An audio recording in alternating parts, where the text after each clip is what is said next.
Hi everyone. Thank you for traveling this journey of change with us, changing times.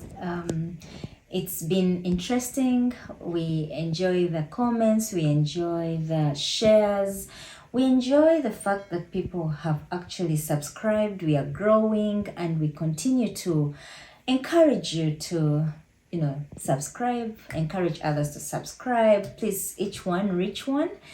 Let someone tell another about changing times. Let's grow. Let us hold each other's hand and let us thrive through the changes. My name is Edith once again, and I welcome you to yet this episode of Changing Times. Previously, we talked about grief, introduced grief, talked about the emotions. The first emotion was about the first news of loss, which is usually received with shock and the disbelief, the unsurety of the news. Is it true? Is it not true? The denial, everything that pertains to the first information is shocking.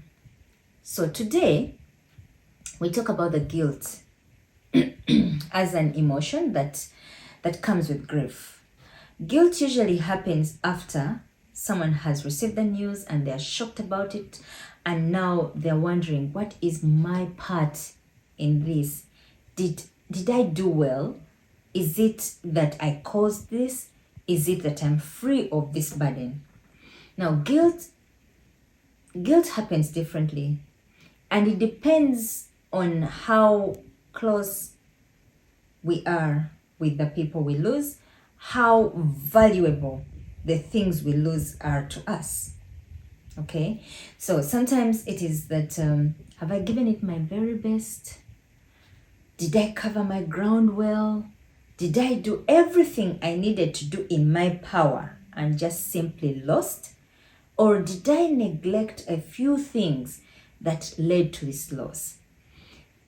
Usually, when this conversation of guilt is happening, it is in the head, inside of someone. It is also that people will utter these things out. They will want something to blame for their loss. So it is transported from individual to others sometimes. But like I said, it's dependent on who or how much value you attach to the loss. For example, a mother who loses a child would wonder if they did well as a parent, if they covered all their ground as a parent and this loss just happened. And same to the father. This guilt is different from the parents who experienced the loss and the other significant others or less significant others in the space of this loss. But then we all get affected differently. And we are all guilty about something when it comes to loss. And we grieve, and as we grieve, we realize that we're asking ourselves questions. And sometimes we have answers to these questions. Sometimes we don't.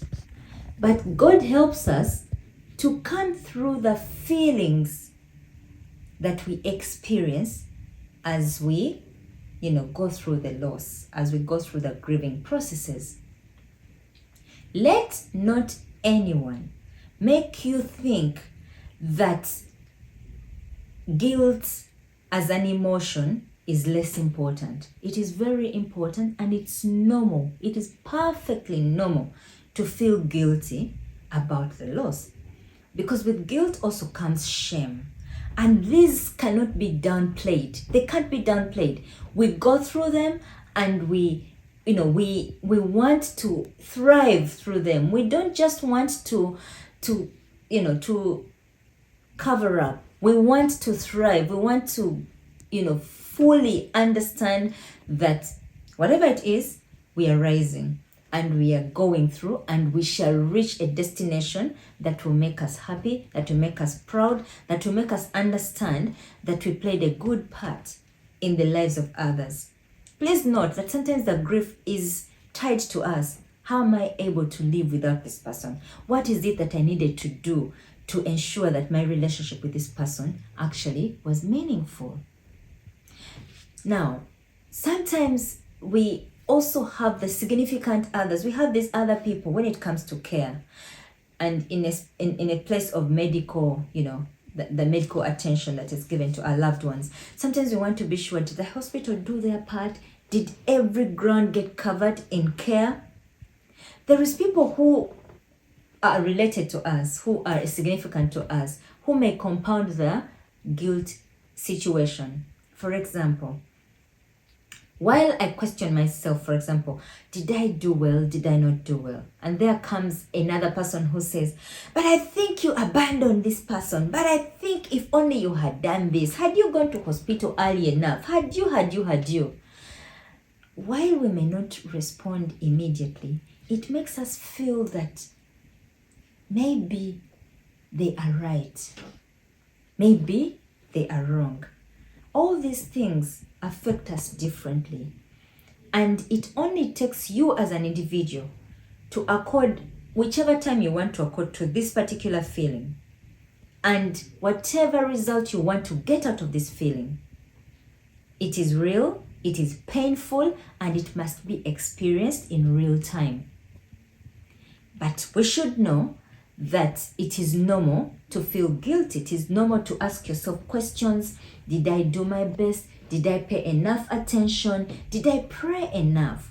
Did I give enough resources? Did I give well of myself that this person actually went happy? Or did I not? And whichever way we go through them, we need to thrive. In my case, I was lucky to nurse my loved one, like I said. I was lucky to be in the hospital all those days.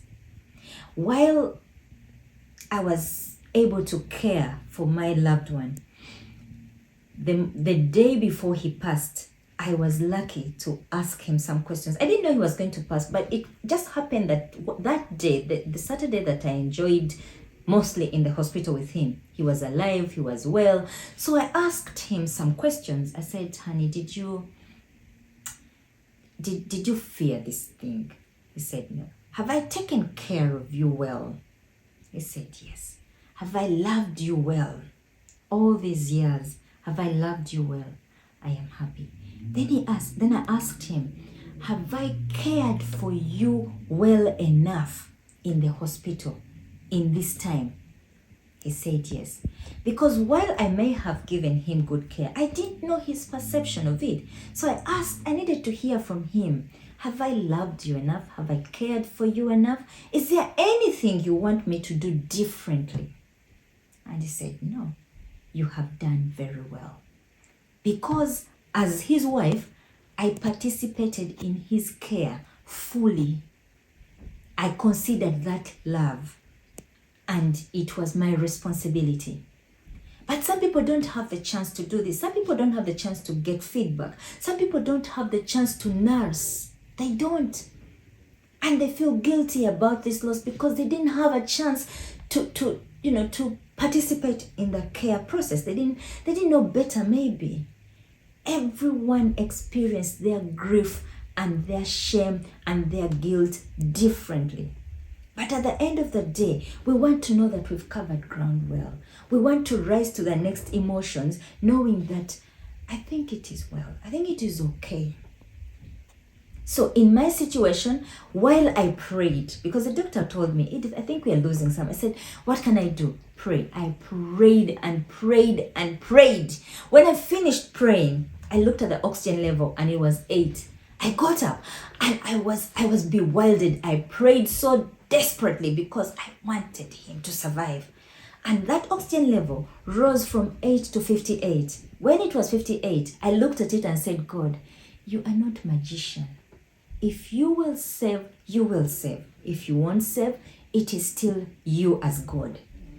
Then I remembered that when we went into the hospital, a friend of mine called and said, Edith, there is this particular oil, there is this particular thing. I think you should give it to him. And, it has done miracles, it has done wonders. While it worked for other people, I thought to myself, we're already in the hospital. I don't want to be responsible for anything that goes medically wrong because I have done something. And I was also lucky that the Spirit of God ministered to me early enough in that time. Because while I was wondering, should I not? Is it necessary? Is it not necessary? Should I just trust the process? The Spirit of God said to me, how will God be God if you help him? So I understood that whether I give him oil or not, whether I do whatever, whether I steamed him while he was in ICU, there was nothing that I was going to change if God decided to heal him or take him. I only needed to be the love of his life in that time. It was hard inside of me. It was so hard. But I am happy that I am at peace, that all I needed to do was to care. So these things kept coming. And when he actually passed, I asked God, is there anything I should have done differently? Should I have prayed more? Should I have fasted? What is it that I needed to do better that I didn't do, that you had to take my loved one? And he thanked me. You've done very well. You've done well. I had a joy inside of me, because not everyone has the chance to hear from God, and not everyone has the chance to appreciate that actually, whether they have lost, they have done well.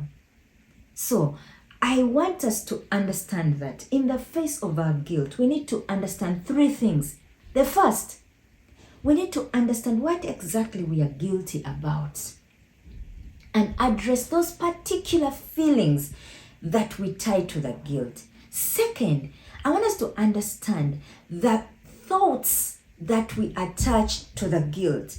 That also helps with appreciating guilt, understanding that it is normal, and being willing to walk through it. And lastly, if we find it so challenging, it is okay to ask for help.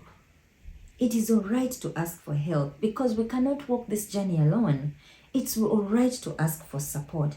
And please, people out there who support us, who hold our hands, let us know one thing, that we are here to help. We are here for the good cause, that we are here to encourage and lead our loved ones to a better place. That better place is only determined by God. We have no time, we have no manual, we don't have guarantees, but we know that if we are focused on one goal, to thrive, we definitely shall thrive. Guilt is normal as an emotion of grief that we go through, and it is okay to have these questions. It is okay to have them. We may not have immediate answers, but it is okay to ask these questions. We have these questions inside of us. We have these questions outside of us. We also have people who compound the problem by, guilt tripping us, by making us feel that we didn't do well enough. Every case is different, but just know that you got to cover your ground well, and you can't do anything about loss. It is loss, and all we need to do is to thrive through the loss. And as we go through these processes, I pray that God speaks to each one of us, that God will come through, not in real time, but in his time, when we are able to experience him. I thank you so much, and I pray that we will thrive as we go through the grief processes. I thank you.